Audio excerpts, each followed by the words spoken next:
Olá! Você sabe como os antibióticos foram descobertos? Para poder explicar esse fato extremamente interessante na medicina, convido você a fazer uma viagem no tempo comigo para aproximadamente 100 anos atrás, na época da Primeira Guerra Mundial, entre 1914 e 1918. Nessa época, Alexander Fleming, um jovem inglês, lutou a Guerra das Trincheiras.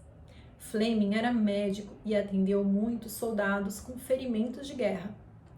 E ele percebeu que muitos soldados morriam, faleciam, não pelo trauma, pelo ferimento em si, mas por infecções bacterianas que aconteciam dias ou semanas após. Fleming perdeu muitos companheiros e amigos na guerra para as infecções bacterianas. E quando a guerra terminou, ele voltou para a Inglaterra completamente obcecado com a ideia de buscar uma solução para as infecções bacterianas. E passou a estudar muito sobre o assunto, dedicando-se à ciência chamada microbiologia, que estuda as bactérias. Em 1928, Fleming estava estudando a bactéria Staphylococcus aureus, que causa ferimentos de pele, especificamente. Ele estava cansado, resolveu tirar algumas férias, mas ele era um pesquisador um pouco bagunceiro. E Fleming deixou algumas placas de cultura jogadas numa pia. Quando ele voltou ao seu laboratório depois de algumas semanas nas férias, ele percebeu que numa dessas placas havia crescido um bolor.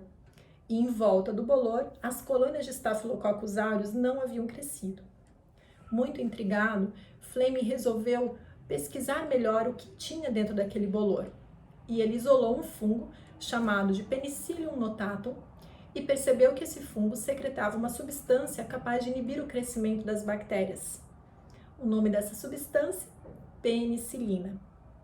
1928 foi o primórdio para a era dos antibióticos. Até que a penicilina efetivamente entrasse no mercado e fosse utilizada em massa pela população, levou mais de 15 anos. Isso aconteceu então na Segunda Guerra Mundial, quando os Estados Unidos conseguiram levar a penicilina para o fronte de guerra e utilizar nos soldados. Perceberam uma queda de 2/3 na mortalidade nos ferimentos de tórax pelo uso da penicilina, pela redução das infecções. Por essa descoberta revolucionária, Fleming ganhou o Prêmio Nobel de Medicina em 1945. Essa é uma história bem interessante e ela denota a medicina moderna como ela é hoje. No próximo vídeo, vou trazer mais alguns aspectos sobre os antibióticos, mais precisamente sobre a resistência bacteriana aos antibióticos. Fique comigo!